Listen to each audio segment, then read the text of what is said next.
We have an audience today.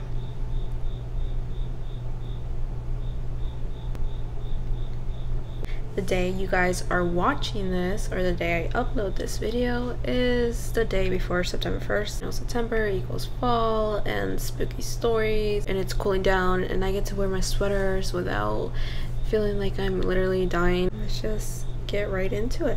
True story time. I was about 4 or 5 years old, and my parents had just separated. My mom was living in a 2-bedroom apartment.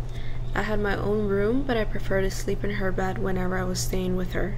Our 2 bedrooms were at the end of a hallway, directly across from each other. Our apartment was on the first floor, and I remember that it was in the middle of the summer, and my mom had a window open in her room, which was directly behind the bed, above the headboard. Anyways, I woke up in the middle of the night, and remember sitting up and seeing that our cat was sitting in the door frame of my mom's room. Our door was open and you could partially see into my bedroom. This was strange because our cat was typically always in bed with us. As I was watching him, he walked into my bedroom and meowed. I turned to face my mom and wake her up, and the 3/4 seconds it took her to wake up and ask me what was wrong, we both looked back up in the door frame, and there was a man standing by my open door, making his way out of my bedroom. I still don't know how she managed to do it so quickly, but my mother proceeded to pick me up and literally throw me out of the screen window. Oh. Again, we were on the first floor, and it was maybe a 3-foot drop to ground. Okay. Good. She quickly followed, and we were able to start screaming for help, and someone called 911. The police came, but didn't see any signs of forced entry.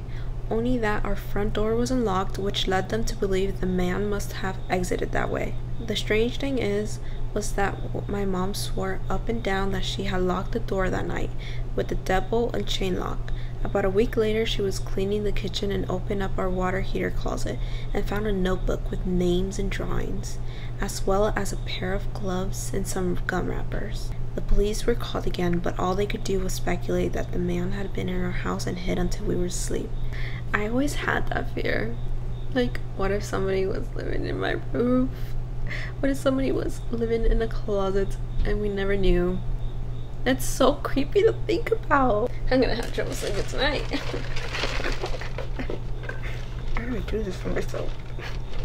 Man, I don't know if it's too late to contribute or whatever. I have several, but I'll stick to the creepiest.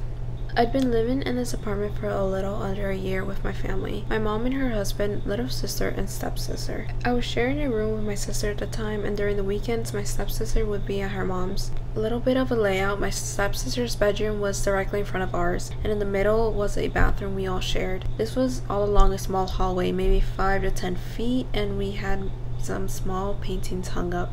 Important. My mom had gone out that night with her husband. Stepsister was at her mom's, and my sister was sleeping over at her friend's.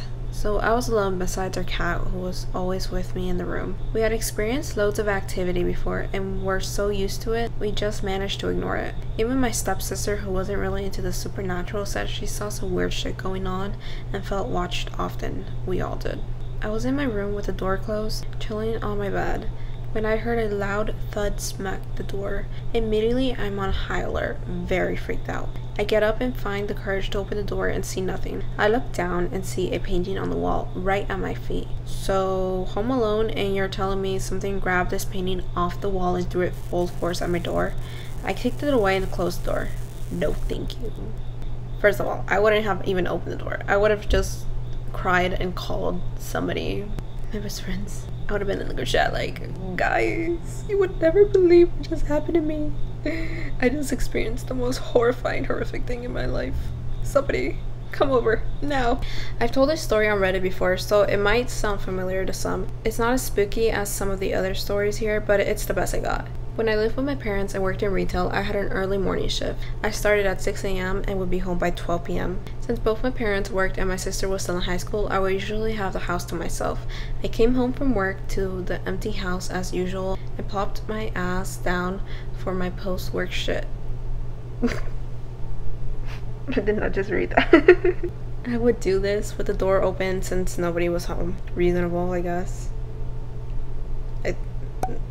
Nah, I don't think I'd ever be that comfortable. As I was browsing Reddit and delivering my package, I heard the laundry room door open and close. The way the house was set up, you had to go through the laundry room to get into the garage. The door that led from the laundry room to the garage was very heavy and always made a loud thud that would vibrate the house when it was closed. It also made a sticking sound when you opened it. I heard the door make a sticking noise to open and then the loud noise of it closing. Figuring that one of my parents came home early or something, I slapped the bathroom door closed part way and yelled, "Hello?" There was no response. We had creaky wood floors at the time, so anytime anybody walked through the house, it would make loud, audible creaks and cracking sounds.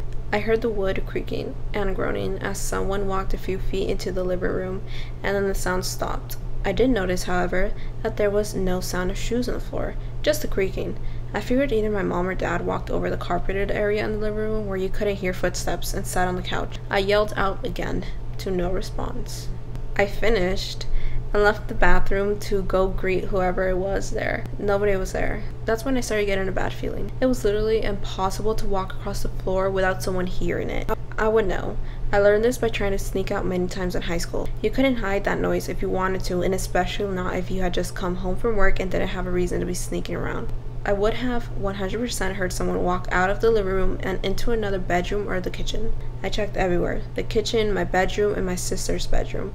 My parents' bedroom, my dad's office, the patio, the garage, nobody.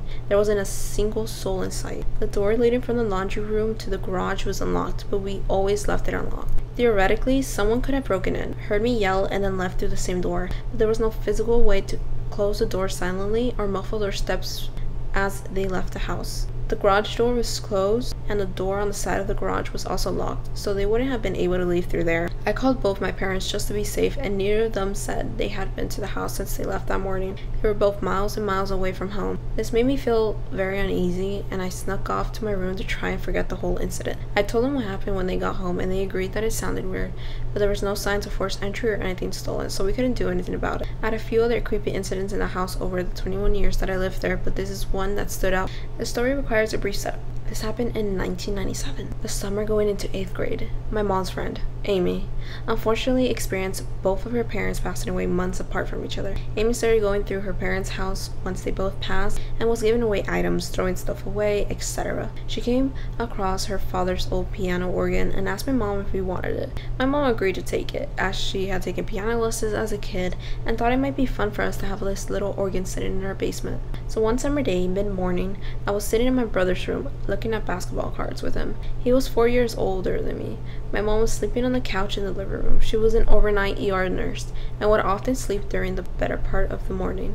My dad was at work. As we were looking through the cards, I heard a loud humming sound coming from the basement, almost right below us. I knew what the sound was. It was the organ, which would produce this loud humming-like noise until any key was pressed. My brother instantly heard it too, as he said to me, "I think the organ just turned on." My parents' house had a pretty open floor plan, so we were able to immediately see my mom sound asleep on the couch as this happened. We decided to go wake her up and tell her what happened. The three of us began to go downstairs. I was behind my brother and mom because I was terrified at this point. To make matters worse / creepier, we had this normally cool looking spiral staircase that leads to the basement, but in that moment there was nothing cool about it. The organ humming sound was getting louder and louder as we approached the bottom of the stairs, so again, to make matters creepier, the first light we had to turn on was just a light bulb with a string cord. From there we were able to see the organ in the corner, but about 15 feet in front of us, and it's of course.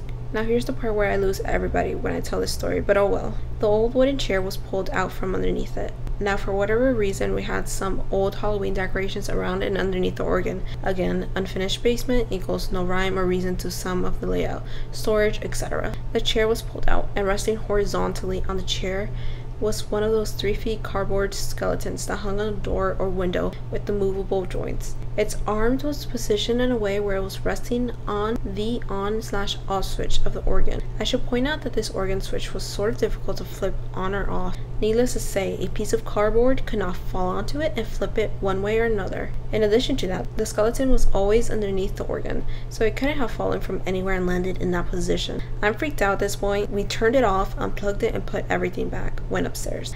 I should note again that my dad was for sure at work at the county courthouse, so it wasn't like he was in and out of the house at random times during the day to do something like this. It was a set 9 to 5 job.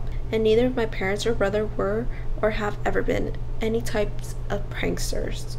The next day, my mom called her friend Amy just to tell her what happened and to see if she knew of the organ acting up at all or anything like that. She didn't, but what she told my mom next is what led to me being scared of the basement for the next year. The day the organ turned on was Amy's mother's birthday. Every year on her birthday, Amy's father would play Happy Birthday on the organ for her. With them recently passing away, this was the first birthday in years where Happy Birthday wasn't played on the organ. I remember writing down the dates so that I could prepare myself for the following year in case anything happened. Nothing did then, or any time after that. We kept the organ in the basement for another couple of years, and then eventually got rid of it. Years and years went on without my family ever talking about it. It wasn't until 2012 that I asked my brother about what happened. My recollection of the events were confirmed during that conversation with him. Years later, at my parents' house one day, I had brought it up in front of my mom, brother, and wife, who was always somewhat skeptical. My mom confirmed the story as well. I feel like there was no logical explanation here other than something happened that is difficult to understand or explain. Guys, that's the end of this video. I have a lot of fun doing these stories because they're so nice. That is the end of this video. I hope you guys enjoyed. Something fun about me, I'm learning Japanese. I'm on a month streak. I'm so excited. I have some goals in the future of where I want to move, and I think you could take a guess. I can't wait to see what the future has to bring, and I hope you guys are there for it. Anyways, thank you again for watching. Have a lovely day. Mwah, and peace out. Hey, I'm sorry for dreaming about the future. You and I'll be better when we're old enough. Have a great day. Bye.